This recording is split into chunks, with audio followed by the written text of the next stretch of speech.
जय हिंद दोस्तों। मोदी जी ने सैनिकों को एटीएम में डंडा लेके खड़ा कर दिया है।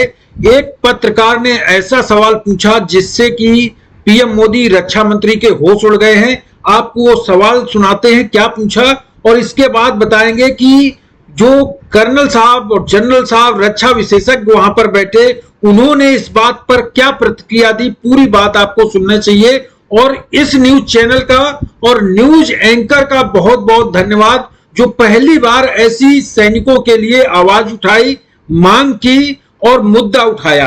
नहीं तो अभी तक पूर्व सैनिकों और सैनिकों की आवाज, अग्निवीर की आवाज कोई नहीं उठा रहा था।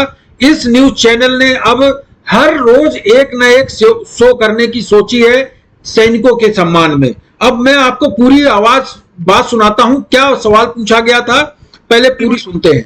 हिस्ट्री में, इतिहास में जो अभी फैसला आया सरकार का, ऐसा कभी देखा गया इतिहास में सेना को इस तरह के किसी काम में इन्वॉल्व कराया गया? देखिए गरिमा, नेशनल टेलीविजन पे हूं तो सच बोलूंगा। सेना को मजबूर कर दिया गया है। आज सेना मजबूर है। और क्यों मजबूर है? क्योंकि अनुशासित है। और अनुशासित होने के कारण जो भी इसको कहा जाता है ये करती रहती। लेकिन अक्रॉस द पार्टी लाइन 1973 से लेकर के आज तक सबसे पहले हमारा डिफेंस पे कमीशन छीन लिया। ये कह के कि देश बहुत गरीब है, इतनी पेमेंट नहीं कर सकते। अरे एक जवान जो जवानी के अंदर वापस आ जाता है घर में, 10वीं 12वीं साल क्लास में उसके बच्चे हैं, वो पढ़ा नहीं सकता। आज डंडे लेकर के एटीएम के सामने आपने खड़ा कर दिया उसको। आप अपने सेना के ऊपर क्या गर्व करते हो भाई? ये हालत है आपकी सेना की। हर तरीके से आपने सेना को डुबो दिया है। 73 से लेके अब तक गरिमा हर चीज में, स्टेटस में, सोशल स्टेटस में, हर चीज के अंदर गिरा दिया है। ये हालत हो गई है कि 80 या 70 के दशक में अच्छे अच्छे परिवारों के इंटेलिजेंट बच्चे जब आर्मी ऑफिसर बनने के लिए अप्लाई करते थे तो एम्प्लॉयमेंट न्यूज में पहले दूसरे नंबर पे होते थे। आज नेशनल डिफेंस एकेडमी के अंदर पूरी जो वहां पे वैकेंसीज है वो भरी नहीं जा रही है। कोई जाने को तैयार नहीं है, कोई भेजने को तैयार नहीं है।